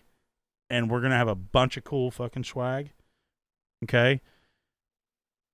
But when you do that, you join the men's club. Okay? That's where you're amongst your peers. And all that's meant to be fun. That's just meant to be fun. Let's have fun with that. Rule number 1 of the 12-step program on how to maintain, retain is when you put your foot down, it hits the ground. But that means you stand for something. You're a man. Because if you want to be treated like a man, you got to act like a man. Okay? Women love good men and real men. So, when you join the men's club, and there's going to be all sorts of categories in the men's club of how we can help each other. And I will be opening up about that. I want to make sure that it's solid before I bring it to the public, because I'm not here to sell any bullshit. I'm not here to have a money grab. This is built. This is to build better men. We need better men in this world, okay? And women want better men in this world. But just as a whole, we need to be better men. Okay? So. Yeah, we don't need society forming our children's lives and all of that. You know, your parents raised you a certain way, and, you know, they probably had their shit together somewhat. It was amazing how brilliant my dad was the older I got, you know, that saying kind of thing. Man, oh, Jesus Christ, you just opened up a... Yeah. Let's talk about that. Let's talk about that. Seriously. Say it. Yeah. You know, when you're a kid, you know, your parents tell you this, that, and the other, and yeah. But, you know, I was raised in a very, I don't want to say strict. I mean, hell, I got away with a bunch of shit, but I mean, I went to Catholic grade school, and my dad worked overtime to send me to a private school. And, you know, I was taught right from wrong and how to be fair, and, you know, on and on and on and on and on. And those values I used in business all these years. And, you know, that's why I have great friendships with people. And, you know, there's no stories about how I used to steal people's shit and their weed and then, you know, blah, blah, blah. And, you know, I got all kinds of friends that are like, oh, yeah, when I was in high school, I was a train wreck, and I did this, I did that, I did. It's like, why did you ever think that was a good idea? Well, you know how it is. No, I really don't. You know, I conducted myself, I mean, not entirely, but as a younger man, I didn't make the crazy train wreck mistakes all my crazy buddies were making. They were all out of control. Well, more when I moved to Texas, actually. But my point being is, I didn't stray too far from my family teachings, and that's why I feel I'm a success today in a lot of ways, is because I do what I say what I do. My handshake is worth something, especially to people that know me. They're like, hey, if Timmy says he's doing it, he's doing it, you know. But what I have found over the years is talk is cheap. You know, you meet somebody new, and probably one of my biggest faults is I give people the benefit of the doubt, probably more than I should. But there are people I give the benefit of the doubt, and sure enough, it works out. It's like, all right, that was kind of shady and weird, but okay, I see why it worked out that way. Okay, this dude wasn't a knucklehead or a train wreck. But there are so many people in my past that I gave the benefit of the doubt to that didn't deserve a frickin' second of my time. But I made sure they were fucking shitheads before I shit canned them. But they needed to be shit canned. And anyway, my point being is the teaching of my parents, Dad. Well, my whole entire family, really. I mean, just the tight-knit family. You know, my mom had tons of sisters, and, you know, I had tons of cousins and all that. This was all up north. But we all kind of went by a code of, I mean, it wasn't okay to fuck up at all. I mean, if you fucked up, the whole family knew you fucked up. So there was like a peer pressure of the family of, you didn't want to disappoint anybody or everybody. No, that's... But nowadays, kids are like, well, I'm just being a kid. Well, he's just being a kid. You know, no, man, No. he's fucking, he killed a cat. You know, I mean, maybe there's a problem going on here. Well, everybody kills cats. No, they don't. No, they don't. I think everybody's lately, over the last few decades, crazy shit is getting more accepted as being normal. And I don't like it. So I don't like it either, but you bring up a good point. Take it. Huh? Take it. Let's hear what you got. Hit it if you don't mind. I just don't remember the last time you did. So, no, so this was another conversation that I had with this girl that I'm talking to. She's a good friend of mine. That I'm not going to get into it, but because her personal life doesn't need to be put on here. But she's somebody very, very dear to me, and she's been through. Speaking of family, she's been through family hell that was not self-inflicted. You know what I mean? Like, she kind of has a reason to go, what the fuck? You know? But here's my point about what you said about your dad. This is what we were talking about this last night, too. Is that, yeah, your dad got smarter the older you got. Okay? And this is not a knock on women out there. Please, ladies, please, please, please, just listen to me, please. Please listen to me. As men, we don't change course. We have one goal set in mind. And it's to provide, protect, respect, build respect, honor the home. Okay? But here's the thing. With this whole ripping fucking masculinity out of society is not the fucking answer, okay? And I'm not going to bash on women. Okay, this is not what I'm getting at. My point is that do you know that my dad, and this is the story that I was talking about with this girl that I'm talking about. When men go through a divorce, we are the worst, the most rotten, the most horrible. Everything's our fault. It didn't work out because of us or because of... We're the whole fucking problem when it turns out, no, we're not. No, we're not. We're not. Okay? And there's a reason why men leave. It's because they don't want the rest of their life destroyed. And here's the thing. I used to bash my dad because I've been told all my life that my dad was horrible. He was rotten. He was this, that, and the other. And no, he wasn't.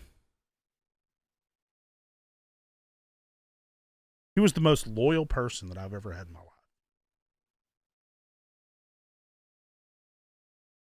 Everything that he said about my family and how shit goes down when shit goes down was true. And I know why he left. It just took you a long time to figure it out. After he died, I figured it out. I go through what I go through now. I had to go through it to understand it. But here's what I'm saying, though. We have a...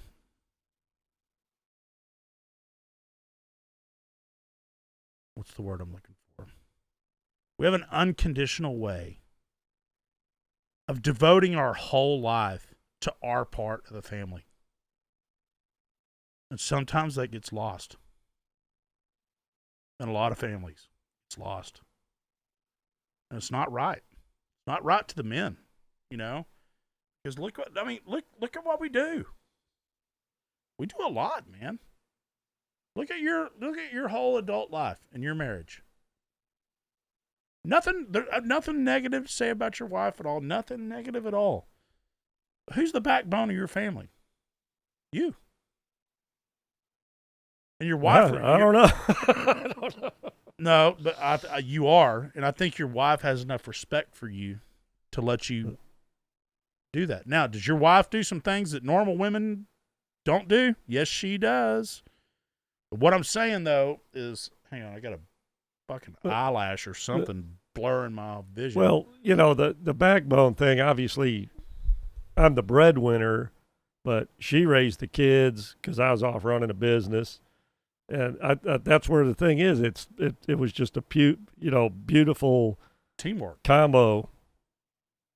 Yeah, it was a combo. It's because that you were brought up in a family to where the family unit, back then, the family unit, it's not that the man runs the house. No, women run the house. And that's fine. And they do a damn good job. Oh, yeah, she runs the house. No, they do, and they do a damn good job, but we're the backbone. We're the stability. Exactly what you said. You're the breadwinner. It's not that we rule the family. I'm just saying we're the backbone. It's our job to keep the family strong. Well, see, earlier, when you said the family structure and the men have a plan. I don't think we have a plan as much as it's just in our DNA to do it. I think we do it by default. What's our job? Well, but I don't think it's like a plan. Like it's like, well, what else? It's like the default move is this is what I'm going to do. It's when you get other ideas like, well, I'm going to go party with the guys and, well, I'm going to play golf it's almost like when you start thinking about what to do is when you get off of the path of what you would just normally do if you just plugged along, Well, I got to, if we don't have any money and I'm sitting on the couch, I mean, my wife's great, obviously. She don't bitch at me about anything. But if there was no money in the checking account and I'm sitting there watching frickin' TV at 2 in the afternoon every weekday, you're gonna get a foot up your ass. Well, I'm gonna get hey, what the fuck you doing? We might want to, we need to have a little talk. Yeah. But my wife's like the passive aggressive type. She'd be like, well, do I need to go get a job? I mean, she wouldn't say, get off your ass and work. It'd be, well, if you're just going to sit there, I'm going to go get a job. And it'd be like, oh, okay, I guess that's a shot across the bow. Well, then I'm going to tell you, Tim. But she wouldn't have to go get the job. Just really. I'm just telling you, you need to fucking bottle up what you got and fucking sell it because that shit is not normal. I know that's why it's weird me being, listening to you how. I didn't have a bad wife. That's not what I'm saying. Yeah, I'm not shitting on women. That's not what I'm saying. I know that. But your scenario sometimes in my points doesn't fit, is what I'm saying. Exactly. I'm just blessed in a fluke. Yeah. I'm not saying we haven't had rough times in the past, obviously. I mean, shit. We were married going on 30 years. But one thing I think that helped the whole program was I didn't get married till I was 30. So, younger kids getting married at 20 or whatever. I mean, when you're going crazy in your mid-20s and, that might not be compatible with family life and what's going on, but she was 28 and had a job, and I was 30 and had a job. So, we didn't have like a crazy transition into marriage and adulthood. We were already established. I don't. And here's the thing: me and him have been friends for fucking ever. I've met your wife a couple of times, I think, and she is. You can just tell she is one of the most docile. Just chill. Yeah, she gets worked up over nothing. No. She's a rabid Green Bay Packer fan. Well, any Wisconsin Badger, sports, basketball, football. But they'll lose, and she'll go, well, they didn't deserve to win. They didn't rebound. They missed her free throws. They didn't deserve to win. Most fans are like, nah, my God, oh, damn it. Yeah, she just puts it in those terms, The Packers lost. What happened? They fumbled. They couldn't even hold the ball. You don't deserve to win if you can't hold on to the ball. Well, I remember when you introduced me the first time, she was in the kitchen. I don't know. I don't remember what she was doing. She was I don't know if she was washing dishes or I don't know what she was doing. You're like, hey, I want to introduce you to Mark here. He's here doing the insulation, blah, blah, blah. And she's like, hey. And I was just like, hey, That's it. I normally shake a hand, but no, she was all worked out. She got all worked up for you. Yeah. She's like, hey. And I was like, okay, well, that's what you get. Yeah. But I get mad at, not mad at her. I used to kind of get mad at her. Like, I'd bring a whole bunch of money home, a check, did a job or something, you know, and I mean, like a month's house payment, you know, in a day, you know, hey, I did a change out, you know, hey, man, oh, that's good. Try hard again tomorrow. But I could come home and go, oh, you know, I lost $1,000. Oh, okay. Try harder tomorrow.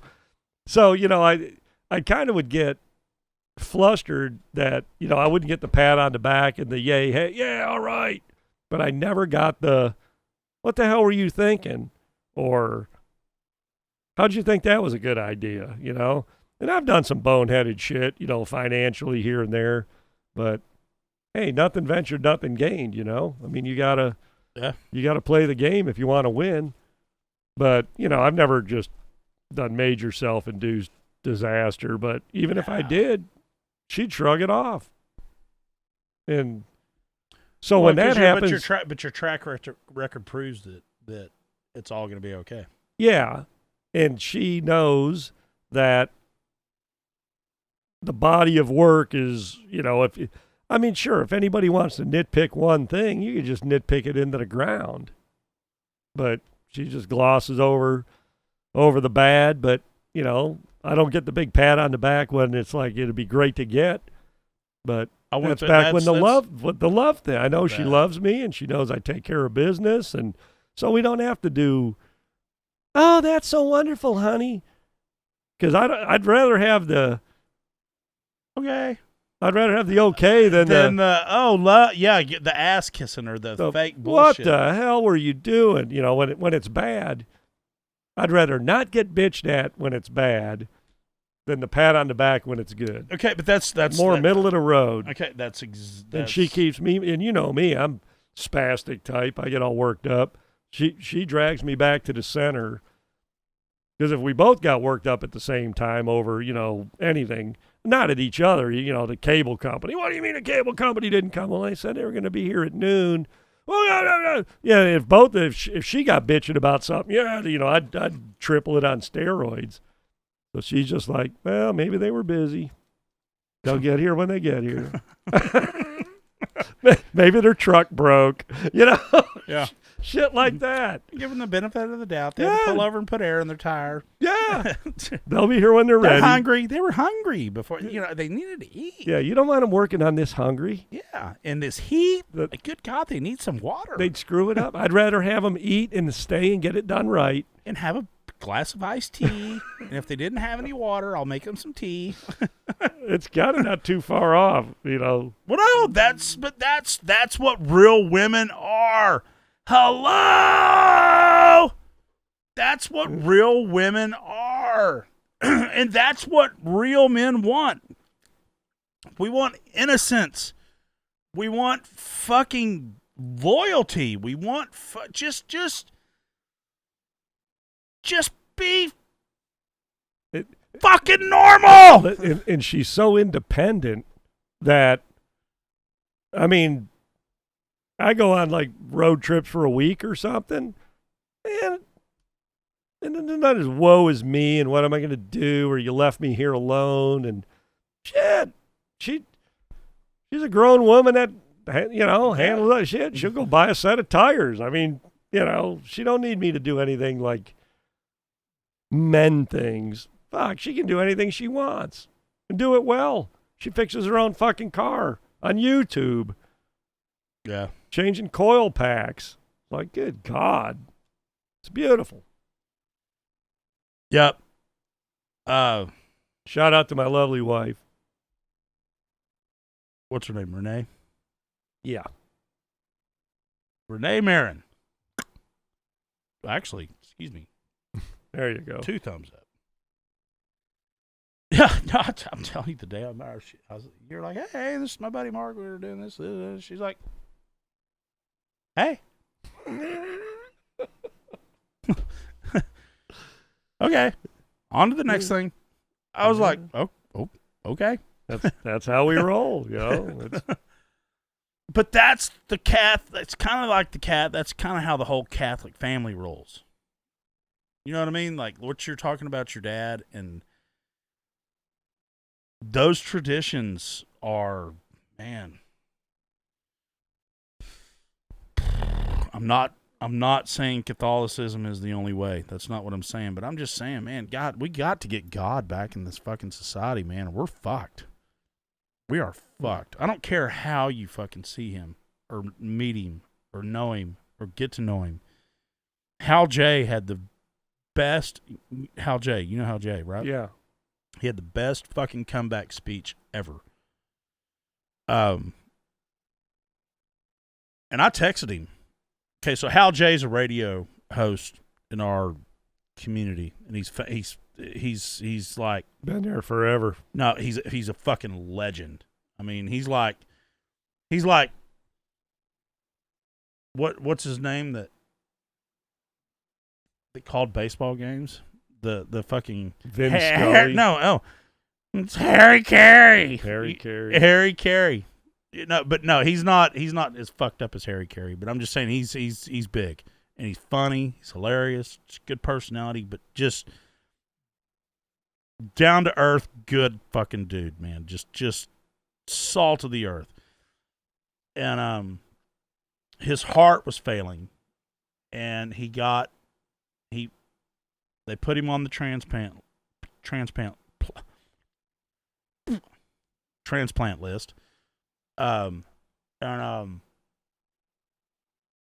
He got his heart within like 2 weeks.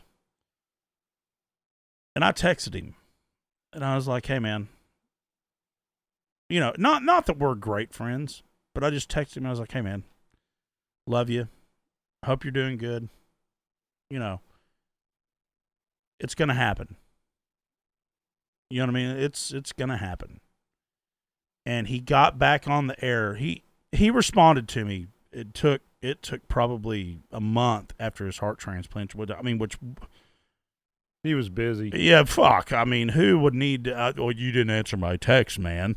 Well, no, you just had your fucking heart ripped out and put a new one in. So we're okay. Okay? So, but it's somebody that I really, really respect. But I'm just telling you, I'm guaranteeing the speech is out there. But the moral of his story was, look, he said, I've always believed in God. You know what I mean? Like I've been a believer. And he said, but let me tell you something. Because the last thing that he said to his wife before all this shit, he was like, look, I'm dying. Like, this is it. We're over. This is what you need. You got to start planning this stuff. And she was like, no, I'm not doing that. You're going to make it through this. And he was like, no, I'm dying. Like, we're done. Like, you have to. I hate that this is bad news, but you have to. Okay? And so he gets his transplant, but that's the whole point of his story, is that he was like, look, man, not only is it real, it is so real, but his whole point, but I can't say it for him and make it sound as good as him. Okay? But his whole thing was that was his message. If you don't know him, get to know him, and get to know him well. Because it's fucking real. And hell, he's back on the radio now. Yep. I get up in the morning just to listen to him. Yeah, it's good stuff. Yeah. He's definitely a legend in the DFW area. And he ought to just retire and go to the house. Huh? He ought to just hang out. I mean, do you know that he shaves on the way to work? He still has one of those electric shaver. Remember the electric ones that got the 2 rolls or 3 rolls? Yeah. He fucking he shaves on the way to work. Why not? Multitask. Yeah, but no. Better than looking at your freaking cell phone, I guess. But no, but I'm just saying that's fucking crazy to me. Why can't you shave at home? But no, he has shaved in his car since way back when. If you're sitting at a red light, what the hell? No, driving down the road. I could do that. You can roll a joint while you're driving. You can shave while you're driving. I used to be able to roll a joint with one hand. Yeah, everybody always got those, the stories. I was. Snoop Dogg's got a thing that he calls it the PBR, professional blunt roller. He pays a guy like $75,000 a year. That's all he does is rolls his fucking blunts. Jeez.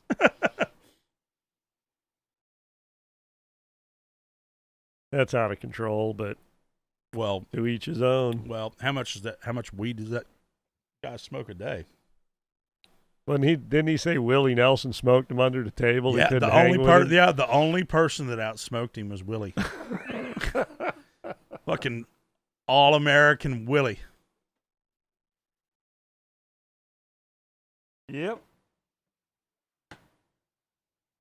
Oh, Willie. All right, you got something else on there to talk about, or topic, or or yeah. Hold on one second. Are we freewheeling? We've been freewheeling from the start. So we talked about love on the first one.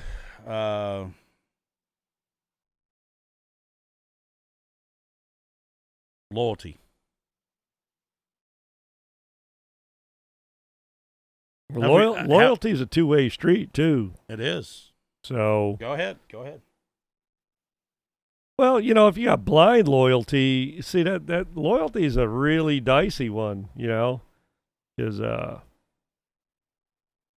now you got to, if you're married or something and you're like, hey, I took a vow in front of God, I'm going to deal with this through thick and thin and good times and bad and all of that. But, if you got friends that are fucking up, like, all right, how about we'll bring up the bar fight scenario. So you got a buddy that's being a jackass and he's drunk. He's trying to get in a fight with everybody in the fucking place. You're like, dude, settle down, man. You're out of fucking control. No, man, I know what I'm doing. And he doesn't know what he's doing. I mean, how Ain't nobody gonna fuck with me. Yeah, how far does your loyalty go when about 3 people are just ready to beat his fucking ass and yours, and you're begging him to shut the fuck up, and he ain't shutting the fuck up? I mean, so at that point, his loyalty to you went out the door. You never had any loyalty. Well, you're begging him to shut up, and he's dragging you into a situation that's no bueno. I mean, but then you feel like a jackass for letting him get his ass beat. No, not that. That's a perfect fucking scenario of when you need to be loyal and when you don't. That's what I'm asking. You don't have to fucking put up with some dumbasses. If you're being a fucking jackass. But then after he gets his ass kicked, the next day when he's all beat up, man, we've known each other for 20 years, man. Yeah, that's a good. I'd say it's a good fucking learning lesson. You stupid fuck. You deserve to get your fucking ass whooped. Man, I figured of all the people, you'd have my back. Yeah, no. Well, I had your back the whole time I was telling you to shut up. Shut the fuck up. Yeah, shut the fuck up and quit fucking stirring shit up. Because there's any guy that comes peacocking through a fucking bar thinks that he's the baddest motherfucker there. Man, most men out there, okay, or any of this shit, dude, look at the UFC, MMA. There are so many people out there that will fuck you up.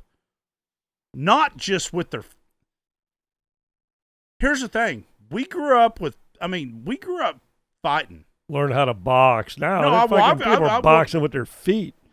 No, dude, these fucking guys that know MMA, they will fuck you up. I mean, in less than 5 seconds, you're fucked. And I mean, they can do some serious fucking harm if they want to, but they're trained. That's the whole thing about martial arts, okay? Because I was raised in martial arts, and I'm not like some super black belt over here or any fucking thing. I'm just make that clear. But I was trained in martial arts, so I understand the game. And it's not meant to be, that's the whole thing about martial arts. It's respect. you respect other people. You only use it if you have to protect yourself. Theoretically. Theoretically, but most there are drunk jackasses out there. But here's the thing. Jocko Wikilink. Do you know who Jocko Wikilink is? No. He's one of the big Navy SEAL guys that was over a lot of the stuff over in the Middle East. He was like he started as a SEAL, but he worked his way up to be I don't know what his ranking was or what, like, I don't know, but he's big on YouTube. Okay? And people ask him all the time cuz he's a you don't this is one he's a fucking anaconda, dude. He will fucking snap your fucking neck before you even hear your neck snap. Okay? And his answer to every fight or bar fight or whatever, well, he doesn't, number one, he doesn't drink. But two, he said, if I was ever confronted in a fight in public, if I had somebody come at me that wanted to fight, this is how these people think. Because here's the whole thing. It's just like what's going on with me right now. Okay? Think if they inflict the harm that they can inflict on somebody. They'll be fucking thrown in prison. Because some dude ran at him with a fucking knife. He said, you know what I'll do? I will fucking run. I'm smart enough to fucking run. I can kill anybody. I'm not worried about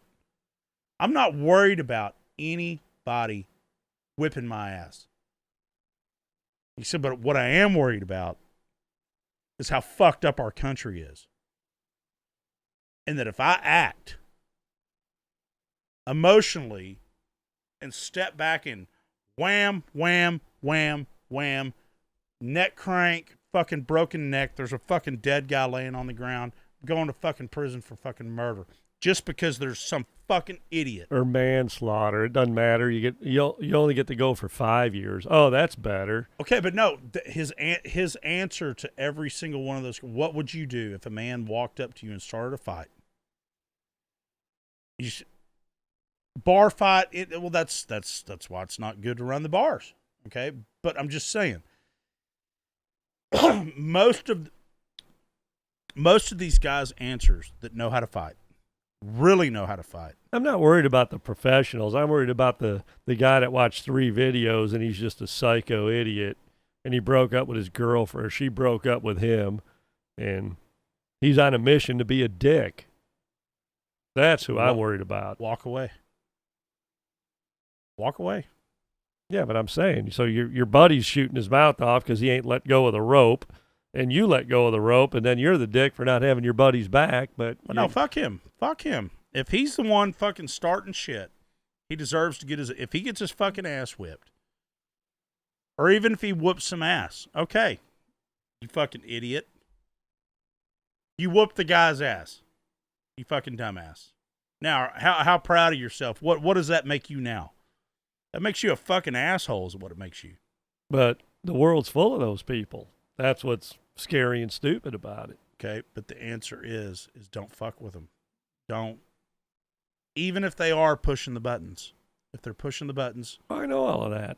Just let go of the rope. Let go of the rope. Don't play the game with them. No. You're playing tug of war and you let go of the rope, they bust because how many of them, this is what scares me. This is what scares me, is how many of them are fucking 3 steps away from just wanting to go back to the penitentiary so they don't have to fucking live life again. That's what scares me. That's why I would walk away. Or run away. Call me a fucking coward. Well, I'm not going to be in fucking prison tomorrow. Yeah. One Friday night's enough. Let alone 10 years, 5 years. But do you see? But you see what I'm saying? Though, right? Yeah. I'm the guy who doesn't go to bars for that very reason. Just there's too many people with crazy ass agendas and. Well, it's the same thing. It's the girl. The wife just left him. The girl. He caught his wife fucking somebody else or what? It doesn't matter what it is. He's that fucking close. And he can justify it in his own mind for whatever reason. When he's drunk. Because when you're drunk, you're a genius. Hello, we're drunk right now. Okay? But when you're drunk, it's just like I've sent off some texts when I'm drunk, and then I wake up the next morning, and I'm like, what the fuck were you thinking? Seemed like a good idea last night. But today, you look like a fucking idiot. You know? Yep. So and I got a birthday today that you probably don't know whose birthday it is today. Who? Your old frozen Imhoff ice buddy. I heard it on the radio today. 64. Wim Hof? Yeah, he's probably celebrating with a bucket of, with his nuts in a bucket of ice. He's got a fucking sack too, dude. He's got a fucking sack. I'm telling you, heat. But the fact they brought it up on the radio, I was cracking up. Yeah, no, dude. That's one of his deals is he sits down in short shorts. And, dude, he's got a fucking camel toe the size of fucking Texas. It's like, Jesus Christ, how big are these guys' nuts? Size of peaches? Maybe ice makes your balls grow. I don't know. I think they said he was from Denmark, but he lives in Poland. But because you were talking Poland, but he may not be Polish. Or they could have been wrong. He ain't from Denmark. But anyway, I know you get a kick out of that dude. I thought I'd share that with you. He's a fucking classic, dude. I love him. 64. Would you guess he was that old? Or is that no. right in there? You were thinking? Or? No, I would be thinking. Well,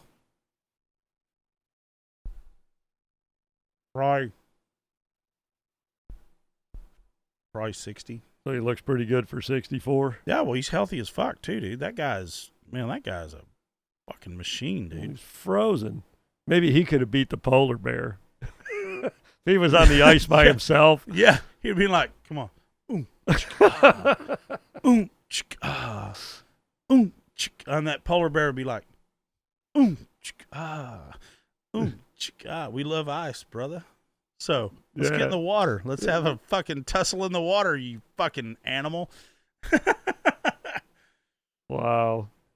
Fucking Wim Hof. That dude's he's the man, dude. He's the man. I know you got a man crush on him. He fucking freezes. He freezes for fun.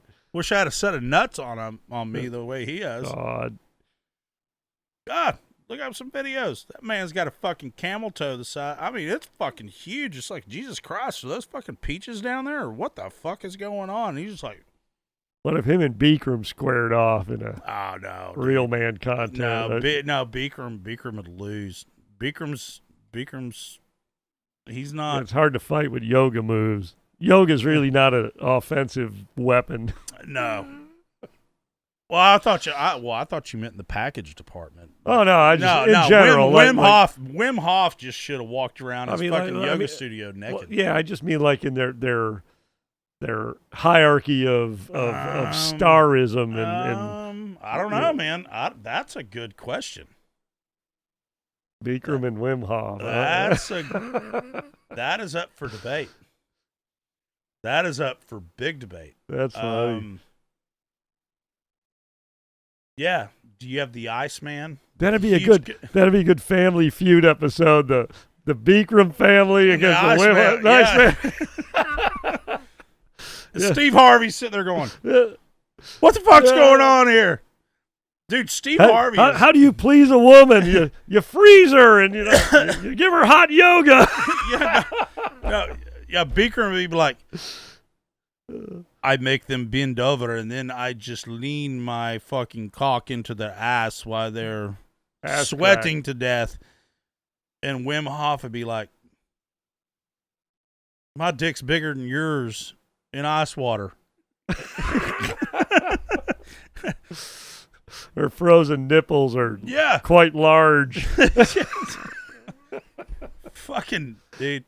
That'd be a good skit, Saturday Night Live skit or something. Not that I watch that shit anymore.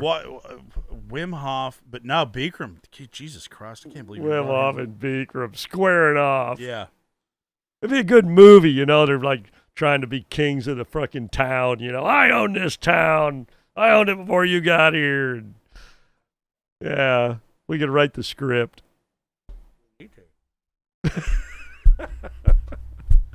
We need a third. We need to figure out a third. Wim Hof, Bikram, and then we need the paper, rock, scissors kind of thing, you know, or everybody can beat the other guy. Boy, did I just fuck up this cigar fucking action over here? I just ran my cigar into my fucking microphone. I'm sure that's been done before.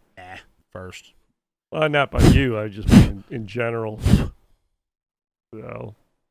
Yeah, but no. I'm glad I got a chuckle out hold of you. on. Hold the fuck on. Bikram versus Wim Hof. We don't even know what. Chess. It doesn't matter. You know. Just in the bikini contest. How about they have the bikini contest first? Yeah. Because Wim Hof's... Bikram's all sweaty and Wim Hof is... fucking frozen eight below zero. Talking about two diametrically opposed forces. They team up. The superhero team. Yeah, Bikram versus Wim Hof in anything. Yeah, we got to come up with what there is. ABC Wide World of Sports. Okay, Bikram versus Wim Hof doesn't matter what, right? Yeah, to be determined. Yeah, TBT. TBD. To be determined. That's what they put down for pitchers when they don't know who's starting the game. I know, but I'm just writing it out so I fucking remember. Yeah. Determined. Well, I'm glad I brought a chuckle to your face with that one. Oh, that's fucking hilarious, man. Cosmic concept.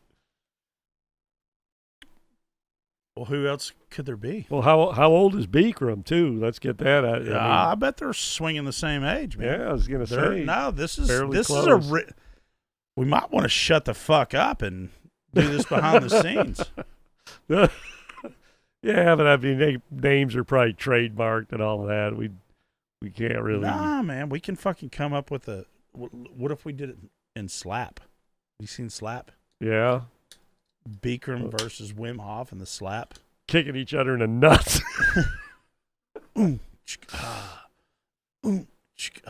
Bikram breaks his foot on Wim Hof's frozen nutsack.